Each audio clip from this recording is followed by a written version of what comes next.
మరాఠా మహారాజ్ ఛత్రపతి సంభాజీ జీవిత కథ ఆధారంగా రూపొందించిన చిత్రం 'చావా'. ఫిబ్రవరి 14న థియేటర్స్‌లో విడుదలైన సంభాజీ మహారాజ్ కథను చూసి భావోద్వేగానికి గురవుతున్నారు. సినిమా పూర్తయిన తర్వాత ఉత్సాహంతో ఊగిపోతున్నారు. సంభాజీ మహారాజ్ కథను గొప్పగా తెరకెక్కించి కన్నీళ్లు పెట్టించారని ప్రేక్షకులు భావోద్వేగంతో చెప్తున్న వీడియోలు ట్విట్టర్, ఇన్‌స్టా తదితర మాధ్యమాల్లో వైరల్ అవుతున్నాయి. అయితే సినిమాలో చూపించినట్లే సంభాజీ మహారాజ్ చరిత్రలోనూ ఉన్నారా? చరిత్ర పుస్తకాల్లో సంభాజీ గురించి ఏం ఉంది? హిందూ రాజ్య స్థాపన తన ధ్యేయమైతే మైసూర్ సంస్థానం మీద ఎందుకు దాడి చేశాడు? సంభాజీ రాజే 1657 మే 14న మహారాష్ట్రలోని పూణే నుంచి 50 కిలోమీటర్ల దూరంలో ఉన్న పురందర్ కోటలో జన్మించాడు. ఛత్రపతి శివాజీ మహారాజ్ మరియు ఆయన మొదటి భార్య సాయిబాయి దంపతుల కుమారుడు సంభాజీ రాజే. సంభాజీకి 2 ఏళ్ల వయసులో ఉన్నప్పుడు ఆయన తల్లి చనిపోయింది మరియు ఆయన్ను ఆయన అమ్మమ్మ శివాజీ తల్లి జిజియాబాయి పెంచింది. సంభాజీ విద్య కోసం శివాజీ మహారాజ్ చాలా మంది పండితులను నియమించుకున్నారు. చావా అని కూడా పిలువబడే సంభాజీకి తన అపారమైన ప్రతిభ కారణంగా సంస్కృతంపై బలమైన పట్టు ఉంది. ఛత్రపతి శివాజీ మహారాజ్ ఇద్దరు కుమారుల్లో సంభాజీ పెద్దవాడు.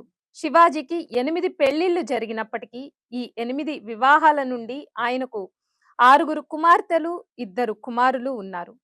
పెద్ద కుమారుడు సంభాజీ, చిన్న కుమారుడు రాజారాం.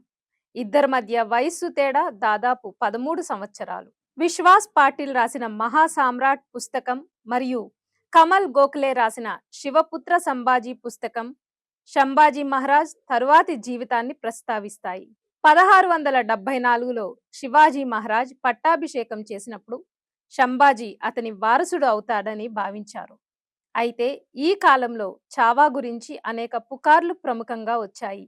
ఈ వార్తల్లో కొన్ని అతని చెడు ప్రవర్తనకు సంబంధించినవి. అది మాత్రమే కాదు, సంభాజీ తిరుగుబాటు అనే ఆరోపణ కూడా బలపడడం ప్రారంభమైంది. ఈ వార్త వ్యాప్తి చేయడం వెనుక సంభాజీ సవతి తల్లి సోయరాబాయి హస్తముందని, ఆమె కుమారుడు రాజారాంను శివాజీ వారసుడుగా ప్రకటించాలని ఆమె కోరుకున్నారని చెప్పబడింది. 1674లోని సంభాజీ అతిపెద్ద మద్దతుదారుల్లో ఒకరైన జిజియాబాయి మరణించారు. దీని కారణంగా సంభాజీ అసౌకర్య పరిస్థితికి చేరుకున్నారు. జేఎల్ మెహతా రాసిన advanced study in the history of modern India పుస్తక ప్రకారం శివాజీ మహారాజ్ సంభాజీకి అద్భుతమైన శిక్షణ ఇచ్చారని తెలుస్తోంది. ఈ విధంగా అతను మంచి సైనికుడయ్యాడు. కానీ కొన్ని కారణాల వల్ల అతని ప్రవర్తన గురించి ప్రతికూల వార్తలు వ్యాపించడం ప్రారంభమయ్యాయి. చివరకు ఈ వార్తల దృష్ట్యా ఛత్రపతి శివాజీ మహారాజ్ 1678లో పన్హాలా కోటలో సంభాజీని నిఘాలో ఉంచారు. సతారాలోని పన్హాలా కోటలో కొన్ని నెలలు జైలు శిక్ష అనుభవించిన తర్వాత 1678లో సంభాజీ తన భార్యతో కలిసి పారిపోయాడు. 21 సంవత్సరాల వయసులో అతను ఔరంగాబాద్లో ఉన్న మొఘల్ గవర్నర్ దిలేర్ ఖాన్తో చేరాడు. సంభాజీ 11 సంవత్సరాల వయసులో దిలేర్ ఖాన్ను కలిశాడు. అలాంటి పరిస్థితిలో మరాఠా సామ్రాజ్యంలో సంభాజీ స్థానం, నైపుణ్యాల గురించి దిలేర్ ఖాన్కు బాగా తెలుసు. సంభాజీ మొఘలులతో దాదాపు 1 సంవత్సరం పాటు పనిచేశాడని చెబుతారు. అయితే ఈ సమయంలో సంభాజీ మొఘలులు క్రూరమైన వైఖరిని ఇష్టపడని సమయం వచ్చింది మరియు అతను దిలేర్ ఖాన్ను విడిచిపెట్టాలని నిర్ణయించుకున్నాడు. 1679లో భూపాల్గఢ్ కోటపై దాడి జరిగిన సమయం ఇది. అక్కడ దిలేర్ ఖాన్ మరియు అతని సైన్యం స్థానిక ప్రజలను క్రూరంగా ప్రవర్తించి మహారాష్ట్రలోని అనేక గ్రామాలను బానిసలుగా చేసుకున్నారు. సంభాజీకి ఇది నచ్చలేదు. ఇది మాత్రమే కాదు, తనను అరెస్ట్ చేసి ఢిల్లీకి పంపాలని ఔరంగజేబు ఇచ్చిన ఆదేశం గురించి కూడా చావాకు సమాచారం అందింది. చివరికి 1679 నవంబర్ ప్రాంతంలో మొఘలులను తప్పించుకొని తన భార్య యశోబాయితో కలిసి బీజాపూర్ చేరుకున్నాడు. డిసెంబర్ ప్రారంభంలో అతను పన్హాలా చేరుకున్నాడు. అక్కడ అతను శివాజీ మహారాజును కలిశాడు. మరాఠా సామ్రాజ్యంలో కొనసాగుతున్న వారసత్వ సమస్య పరిష్కారం కానప్పటికీ తండ్రి కొడుకుల సమావేశం చాలా వేడిగా ఉంది. వైజీ భావే రాసిన 'శివాజీ మరణం నుండి ఔరంగజేబ్ మరణం వరకు' అనే పుస్తకంలో ఇవ్వబడిన సమాచారం ప్రకారం శంభాజీ తిరిగి వచ్చినప్పుడు శివాజీ తన సామ్రాజ్యాన్ని 2 భాగాలుగా విభజించాలని నిర్ణయించుకున్నాడు. శివాజీ గెలిచిన కర్ణాటక ప్రాంతాలను శంభాజీకి మరియు నిజమైన మరాఠా సామ్రాజ్యాన్ని రాజారాంకు అప్పగించడం గురించి చర్చలు జరిగాయి.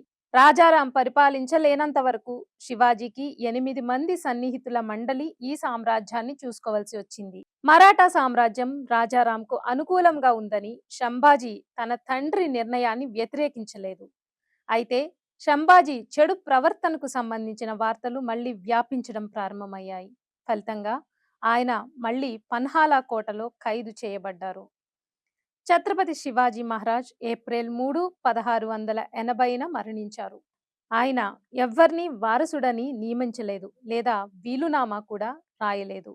ఆయన మరణ వార్త మొదట్లో శంభాజీకి చేరలేదు. దీనికి కారణం సోయరాబాయి ఆదేశాలేనని చెబుతారు. ఆమె తన కుమారుడు రాజారాంను తదుపరి ఛత్రపతిగా చేయాలని కోరుకుంది.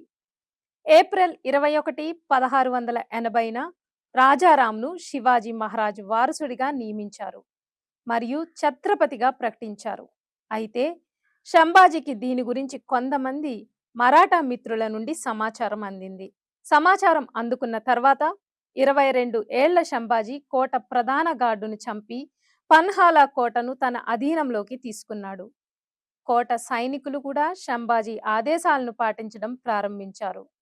చివరికి జూన్ 18, 1680న శంభాజీ తన సైన్యంతో కలిసి రాయ్గఢ్ కోటను తన అధీనంలోకి తీసుకున్నాడు. చావా అధికారికంగా జూలై 20, 1680న ఛత్రపతిగా సింహాసనాన్ని అధిష్ఠించాడు. ఈ సమయంలో 10 ఏళ్ల రాజారాం అతని భార్య జానకీబాయి మరియు సవతి తల్లి సోయిరాబాయిని జైల్లో పెట్టారు. తరువాత శివాజీ మహారాజుకు విషం ఇచ్చినందుకు సోయరాబాయికి మరణ శిక్ష విధించాడు. రాజయ్యక పక్క దేశాలపై మిలిటరీ కాంపెయిన్ చేశాడు. మిలిటరీ కాంపెయిన్ అంటే ఆ రాజ్యాలపై దాడి చేసి దోచుకోవడం. దానికి సైనికులకు అనుమతి ఇచ్చాడు. సైనికులు హత్యలు, అత్యాచారాలు చేస్తే శివాజీ ఊరుకునేవాడు కాదు. కానీ శంభాజీ వాటికి అనుమతిచ్చాడు. అంతేకాదు, ఓ బ్రాహ్మణ మహిళపై అత్యాచార ప్రయత్నం చేసినందుకు శంభాజీని అరెస్ట్ చేసి జైల్లో పెట్టాడు శివాజీ. విడుదల చేశాక అతనిపై ఒక కన్ను వేసి ఉంచమని చెప్పాడు. ఆ క్రమంలోనే ఆయన సరిహద్దు దేశమైన మొఘల్ ప్రాంతంపై దాడి చేశాడు. ఒక్క మొఘలులతోనే కాదు, జంజీరాకి చెందిన సిద్దిలతో, గోవాను పాలిస్తున్న పోర్చుగీసు వారితోనూ కయ్యానికి కాలు దువ్వాడు. వాళ్ల నుంచి ప్రమాదం పొంచి ఉండడంతో ఆధునిక ఆయుధాలు, మందుగుండు సామాగ్రి కోసం బ్రిటిష్ వాళ్లతో 1684లో ఒప్పందం చేసుకున్నాడు. చిక్కదేవరాజా వడియార్ పాలిస్తున్న మైసూర్ని అధీనంలోకి తీసుకోవడానికి ప్రయత్నం చేశాడు. చిక్కదేవరాజా వడియార్ హిందూ రాజే అయినా ఆ సంస్థానంలో ఆర్థిక వనరులు ఎక్కువగా ఉండడంతో ఆ రాజ్యాన్ని ఆక్రమించాలని అనుకున్నాడు. వాయ్ మహాబలేశ్వర్ కారడవుల్లో జరిగిన యుద్ధంలో మొదటిసారి గెలిచాడు. కానీ ఆ యుద్ధంలో తన కమాండర్ ఇన్ చీఫ్ హంబీరావ్ మొహితే చనిపోయాడు. 1689లో సంగమేశ్వర్ దగ్గర తన 25 మంది కౌన్సిలర్లతో సహా మొఘల్స్కి పట్టుబడ్డాడు. బుర్హాంపూర్ దాడిలో హత్య, అత్యాచారం, దోపిడీ అనే అభియోగాలపై అతన్ని చిత్రహింసల పాలు చేసి ఆ తర్వాత తల నరికి చంపేశారు మొఘల్ పాలకులు. తన కోటలను ఇచ్చేయాలని, తాను దాచిన సంపద ఇచ్చేయాలని, మొఘల్ దర్బార్లో ఉన్న వేగుల సమాచారం ఇవ్వాలని, అలా చేసిన పక్షంలో ప్రాణాలతో విడిచిపెడతానని ఔరంగజేబు చెప్పాడు. వాటితో పాటు ఇస్లాంలోకి మారమని అన్నాడని చరిత్రకారులు నమోదు చేశారు. ఆ సందర్భంలో ఔరంగజేబుని, మహమ్మద్ ప్రవక్తను శంభాజీ దూషించినట్లు చరిత్రకారులు నమోదు చేశారు. నీతో స్నేహం విలువ నీ కూతుర్ని నాకివ్వడం అని శంభాజీ అన్నట్టు కూడా ఆధారాలున్నాయి.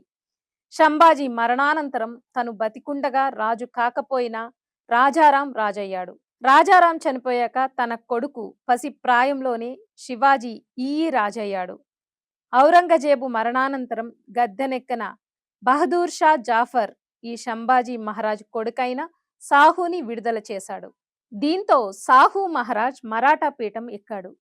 సాహు మహారాజ్ తన ఆస్థానంలో బాలాజీ విశ్వనాథ్ అనే పేష్వాను ముఖ్యమంత్రిగా నియమిస్తే, సాహు అనంతరం బాలాజీ విశ్వనాథ్ పేష్వా పాలనకు నాంది పలికాడు. పేష్వాల పాలన ఎంత గొప్పదో, నయీ పేష్వాయి నహీ చలేగి అనే నినాదం మహారాష్ట్ర దళిత సమాజంలో ఎందుకు పుట్టిందో అనేది తెలిసిన చరిత్రే.